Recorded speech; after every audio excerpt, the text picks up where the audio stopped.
वनस्पति जगत की अपन बात करें, थोड़ा सा आइडिया अपन पुराने चैप्टर का ले, तो अपन ने बात की थी RHV टेकर। ठीक है, इस साइंटिस्ट का नाम तो आपको याद हो जाना चाहिए अब तो, क्योंकि न जाना कितनी बार ही मैंने अपने मुंह से ले लिया। ठीक है, RHV टेकर 1969 में इन्होंने 5 जगत प्रणाली दी थी।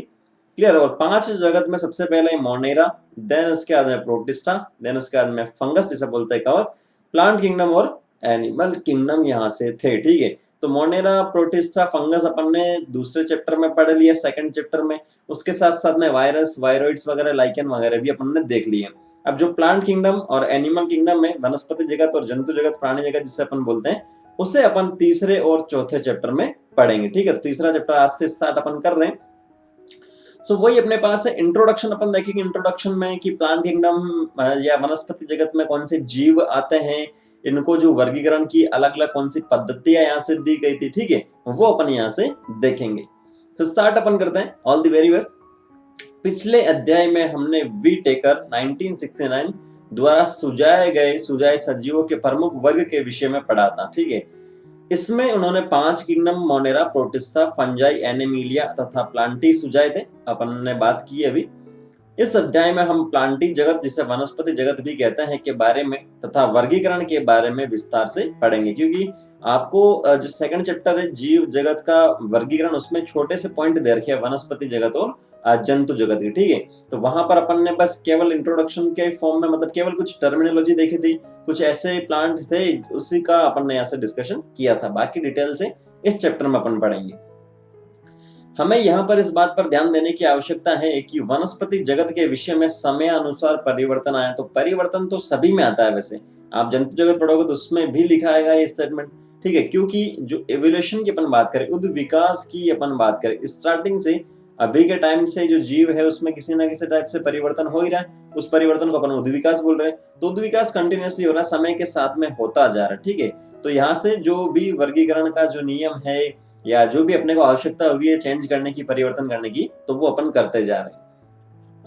फंजाई कवक तथा मोनेरा तथा प्रोटिस्टा वर्ग के सदस्य जिनमें कोशिका भित्ति होती है, अब प्लांटी वर्ग से निकाल दिया है। क्योंकि स्टार्टिंग में अपन ने क्या बात की थी कि जो सेल वॉल या कोशिका भित्ति की अगर अपन बात करें, कोशिका भित्ति होती है किसी भी जीव में, तो वो क्या होगा, वो पादप होगा, ऐसा बोला गया था स्टार्टिंग में। ठीक है, लेकिन ऐसा नहीं था। ठीक है, क्योंकि जैसे अपन बात करें कि साहब मोनेरा की अब बात करो, जो बैक्टीरिया है पेप्टाइडोग्लाइकेन की कोशिका भित्ति होती है, प्रोटिस्टा में होती है। ठीक है, तो वो सारे जो है प्रकाश संश्लेषण नहीं कर सकते थे, या जो पादप के जो कैरेक्टरिस्टिक्स थे वो इसमें देखने को नहीं मिल रहे थे, इसीलिए अपन ने उसके जो जीव है उसे पादप जगत से निकाल दिए।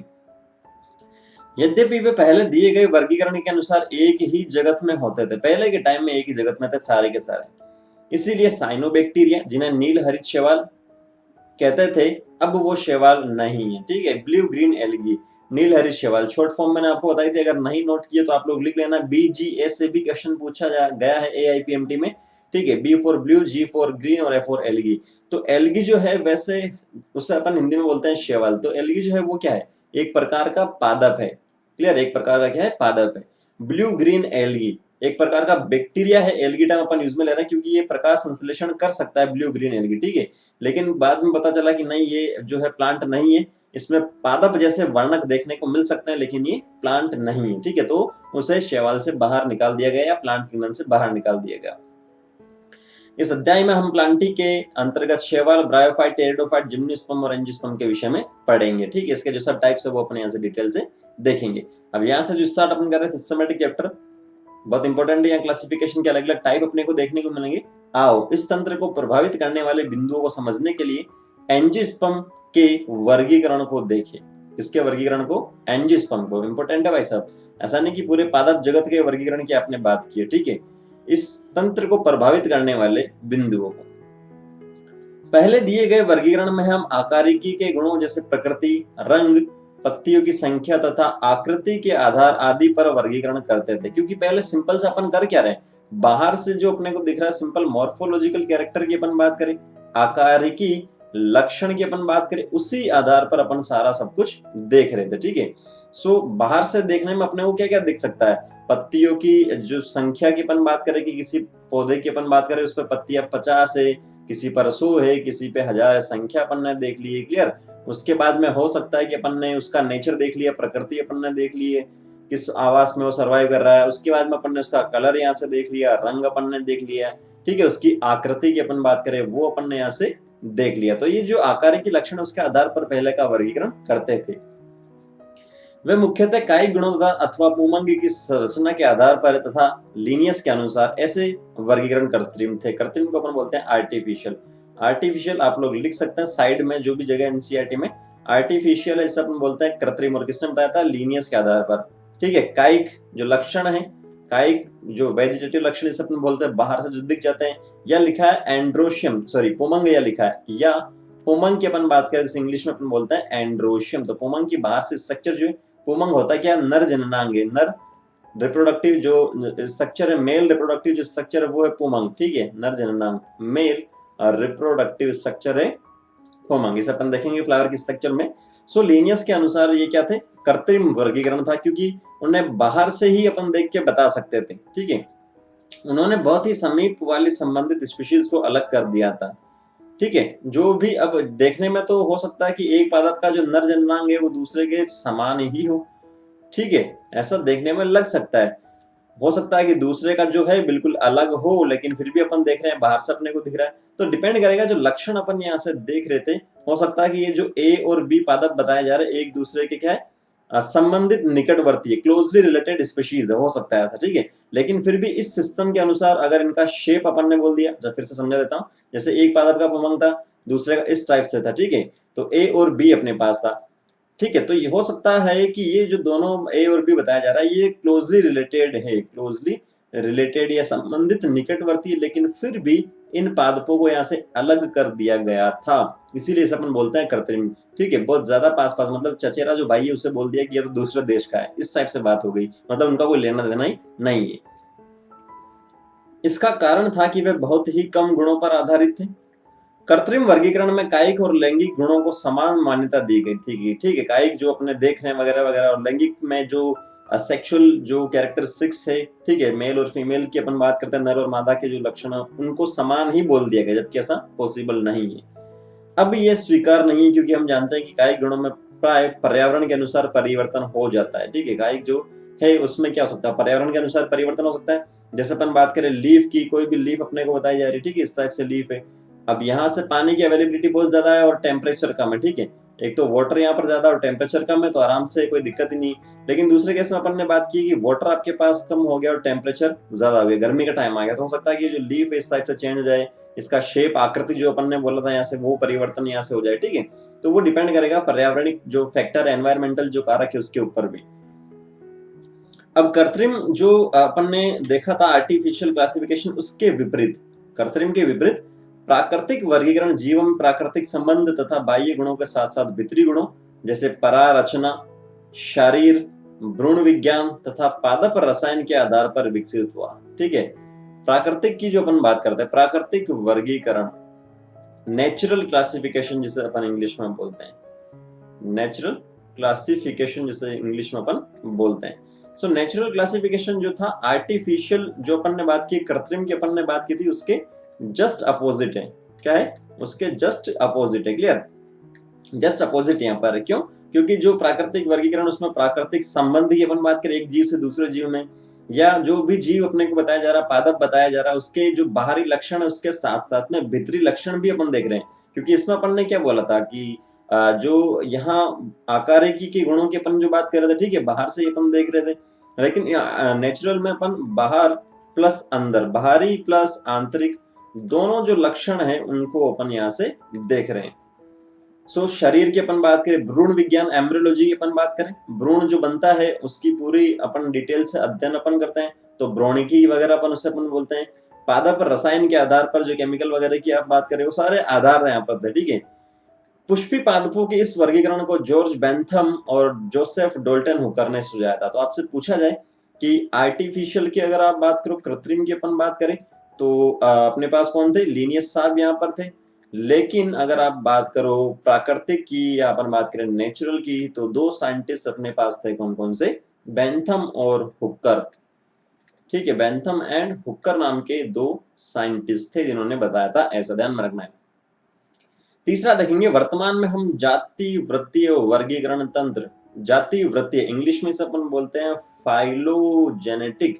इसे मैं फर्स्ट चैप्टर से ही बताता आ रहा हूँ, फाइलोजेनेटिक इसे मैं फर्स्ट चैप्टर से ही बता रहा हूँ। मतलब जैसे ये एक जीव था, एक पादप था, ये दूसरा, ये तीसरा, ये चौथा और ये पांचवा, ठीक है। तो एक वाला जो है वो दूसरे से रिलेटेड है, ठीक है, एक से दूसरा बना है तो दूसरे से रिलेटेड, दूसरे से अगर तीसरा बना तो ये भी इससे रिलेटेड है, ये इससे रिलेटेड है और ये इससे रिलेटेड है। सारे जो पादप की अपन बात करें वो एक दूसरे से क्या हो रहा है, रिलेटेड है, ठीक है। हो सकता है ये भी किसी ना किसी लक्षण पर इससे रिलेटेड हो सकता है ये किसी ना किसी पर इससे रिलेटेड हो। तो जो अपन बात कर रहे हैं विकासीय संबंध, जो विकास यहाँ से हो रहा है किसी भी पादप का या जीव की अपन बात करें, एक से दूसरे का जो विकास हो रहा है उस टाइप का जो वर्गीकरण तंत्र है उसे अपन बोलते हैं जाति वृत्तीय वर्गीकरण तंत्र, जाति वृत्तीय, ठीक है। सो वर्तमान में हम जाति वृत्तीय वर्गीकरण तंत्र जो विभिन्न जीवों के विकासीय संबंध पर आधारित है को स्वीकार करते हैं। बताया मैंने, विकासीय एक से दूसरे का जो विकास हो रहा है। इससे यह पता लगता है कि समान टेक्सा, टेक्सा टर्म का मीनिंग बताने की जरूरत है नहीं, पहले चैप्टर में मैंने बता दिया। समान टेक्सा के जीव के पूर्वज एक ही थे, ठीक है। अब हम वर्गीकरण की कठिनाइयों को हल करने के लिए विभिन्न सूचनाओं और अन्य स्रोतों का उपयोग करते हैं। समान टेक्सा के जीव के पूर्वज एक ही थे, जैसे अपन ने बात की एक टेक्सा कोई भी था उसके अंदर होमो सेपियंस की अपन बात करें, ठीक है। जैसे सेपियंस इसके अंदर आ रहा है या हेबिलस इसके अंदर आ रहा है, हेबिलस इसे अपन देखेंगे 12th क्लास में, ठीक है। सेपियंस और हेबिलस ये जो मानव है उसी के ही रूप है यहाँ से, और होमो जो हो गया वो इसका क्या हो गया, जीनस, वंश इसे अपन बोलते हैं। द्विनाम पद्धति अपन ने देखी थी, पहला जो नाम होता है वो वंश होता है और दूसरा जो होता है वो क्या होता है, जाति होता है। तो होमो सेपियंस, होमो हेबिलस, तो यहाँ जो होमो वो एक टाइप से खुद ही क्या है, वो टेक्सा है, ठीक है। तो हो सकता है कि इस टेक्सा की जो आप बात कर रहे हो वो क्या है, इनका जो पूर्वज है, ये जो बात कर रहे हैं इसका जो पूर्वज है कोई ना कोई सेम होगा, इसका जो पूर्वज है कोई ना कोई सेम होगा, इस टाइप से, ठीक है। तो वो यहाँ से बता रहा है। ये तब और भी कठिन हो जाता है जब उसके पक्ष में कोई जीवाश्मी प्रमाण उपलब्ध न हो। जीवाश्मी का मतलब अपन देखते हैं चट्टान है, खुदाई कर रहे हैं कहीं ना कहीं, ठीक है। तो उसके नीचे अपन देखते हैं कि राजा महाराजाओं के कोई कंकाल मिले हैं, गाय भैंस के कंकाल मिले हैं, ठीक है। वो जो जीवाश्म है, जीवाश्म, ठीक है, अगर उपलब्ध नहीं होता वो और ज्यादा दिक्कत हो जाती है। नेक्स्ट लिखा संख्यात्मक वर्गीकी, जिसे अपन इंग्लिश में बोलते हैं संख्यात्मक वर्गीकी की अगर आप बात करें इसे अपन बोलते हैं numerical taxonomy, numerical taxonomy English में लिखते चलेंगे भाई लोग, ठीक है। संख्यात्मक मतलब संख्या के आधार पर, जिसे अब सरलता से कंप्यूटरीकृत किया जा सकता है, सभी अवलोकनीय गुणों पर आधारित है। आधार तो आपको ध्यान में रखना ही, आधार आपको ध्यान में रखना अवलोकीय गुणों पर आधारित है। सो संख्यात्मक नंबर की अपन बात कर रहे हैं, संख्या की अपन यहाँ से बात कर रहे हैं, ठीक है। तो हो सकता है कि 1 2 3 4 5 जो भी संख्या अपन ने ले ली, और सपोज कर लो जो चौथा जो डिजिट आपको बताया जा रहा है वो किसी एक विशिष्ट लक्षण के लिए, जैसे कोशिका भित्ति हो सकती है, कोशिका झिल्ली हो सकती है, केंद्रक हो सकता है, डिपेंड करेगा कौन सा लक्षण है। तो कोई विशिष्ट लक्षण हो सकता है। अगर आपसे बोला जाए कि दो पादप है ए और बी, ठीक है, उसमें चौथा जो लक्षण है वो सेम है, ठीक है, तो अपन ने सीधा बोल दिया इसका भी 4 है और इसका भी 4 है, आप इजीली आंसर देख सकते हो। अगर ऐसा नहीं हो तो मुझे ए के लिए अलग लक्षण देखना पड़ेगा, बी के लिए मुझे देखना पड़ेगा, फिर मुझे पता चलेगा अच्छा ये तो सेम है, ठीक है। तो स्टडी करने के बाद में अपन ने जो समान लक्षण थे या जो असमान लक्षण थे उनकी यहाँ से संख्यात्मक वर्गीकरण अपन ने यहाँ से कर दिया है। अवलोकनीय गुणों पर आधारित है, वैसे अवलोकन ही अपन अवलोकन सीधा सा देख के ही बता सकते हैं, उस पर आधारित है। नेक्स्ट, सजीवों के सभी गुणों को एक नंबर तथा एक कोड दिया गया है, इसके बाद ये प्रोसेस किया जाता है। नंबर हो सकता है, कोड हो सकता है ए बी सी डी वगैरह, कोई भी कोड हो सकता है, अल्फा बीटा गामा, ठीक है, कुछ भी यहाँ से हो सकता है। इस प्रकार प्रत्येक गुण को समान महत्व दिया गया है और उसी समय सैकड़ों गुणों को ध्यान में रख सकते हैं, ठीक है, अपन यहाँ से इजीली देख सकते हैं। नेक्स्ट, आजकल वर्गीकीविद भ्रांतियों को दूर करने के लिए कोशिका वर्गीकी के कोशिका विज्ञानीय सूचनाओं जैसे क्रोमोसोम की संख्या, रचना, व्यवहार और रसायन वर्गीकी जो पादप के रासायनिक कारकों का उपयोग करते हैं। वर्गीकीविद, ठीक है, वर्गीकीविद भ्रांतियों को दूर करने के लिए, जो भी वर्गीकी से जो टेक्सोनॉमी से रिलेटेड जो भी भ्रांतियां हैं, जो भी मिस इन्फॉर्मेशन है, जो गलत इन्फॉर्मेशन से उसके अपन उससे उनको दूर करने के लिए कोशिका वर्गीकी की कोशिका विज्ञानी है, यहाँ से जो इम्पोर्टेंट है इसे अपन बोलते हैं cytological study, cytological, cyto term अपन यूज में लेते हैं कोशिका के लिए। स्टडी ऑफ सेल जिसे अपन बोलते हैं कोशिका विज्ञान, वो होता है साइटोलॉजी, ठीक है। लॉजी का मतलब स्टडी होता है, साइटो का मतलब होता है सेल। तो साइटोलॉजिकल जो विज्ञान है उसकी अपन बात करें तो साइटो हो गई कोशिका। अब कोशिका के अंदर क्या हो सकता है, गुणसूत्र हो सकता है, जैसे अपन बोलते हैं क्रोमोसोम हो सकता है, ठीक है, उसकी रचना हो सकती है, उसका व्यवहार हो सकता है, उसमें जो केमिकल मिल रहा है वो यहाँ से हो सकता है। तो वो भी अपन यहाँ से देख सकते हैं। गुणसूत्र का नेचर की अपन बात करें, क्या मिल रहा है क्या नहीं मिल रहा है, आनुवंशिक पदार्थ डीएनए है, आरएनए, वो सारा अगर अपन देखेंगे तो उससे अपने को जो भ्रांतियां है वो यहाँ से दूर हो सकती है। क्लियर होगा यहाँ तक? तो ये जो अपना था इंट्रो था इस चैप्टर का, ये अपना क्या था, परिचय था इस चैप्टर का। नेक्स्ट सेशन में जब अपन मिलेंगे तो इसका जो नेक्स्ट पार्ट है एल्गी से अपन स्टार्ट करेंगे, पूरा चैप्टर देखेंगे line to line, word to word, diagram यहाँ से पूछे गए पीएमटी में मार्किंग वगैरह ये वो अपन देखेंगे। सो उम्मीद मैं करता हूँ जो मैंने बताया आपको समझ में आया है। एनसीईआरटी पढ़िए एक बार फिर से, ठीक है, अगर नहीं आया तो फिर से वीडियो को देखिए, कुछ नोट करना तो नोट कीजिए और पढ़ते रहिए। बाकी मैंने आपको बताया था एक लेसन ncert.nic.in किस टाइप से यूजफुल है, उपयोगी है, क्योंकि वहाँ पर आपको पीडीएफ मिल जाएगा, वहाँ पर आपको एनसीईआरटी एग्जाम्पलर के क्वेश्चंस मिल जाएंगे, बहुविकल्पीय प्रश्न, मल्टीपल चॉइस क्वेश्चंस मिल जाएंगे, मॉडल टेस्ट पेपर मिल जाएंगे। और तो वहाँ से वो आप डाउनलोड कीजिए, प्रैक्टिस कीजिए, अपलोड मैं करता रहूँगा यहाँ पर साथ साथ में, ठीक है। बाकी प्रीवियस क्वेश्चन भी आप लोग सोल्व करिए जैसा कि मैं बोलता हूँ एज यूजुअल। सो मिलते हैं नेक्स्ट वीडियो लेसन में। Thank you, all the very best.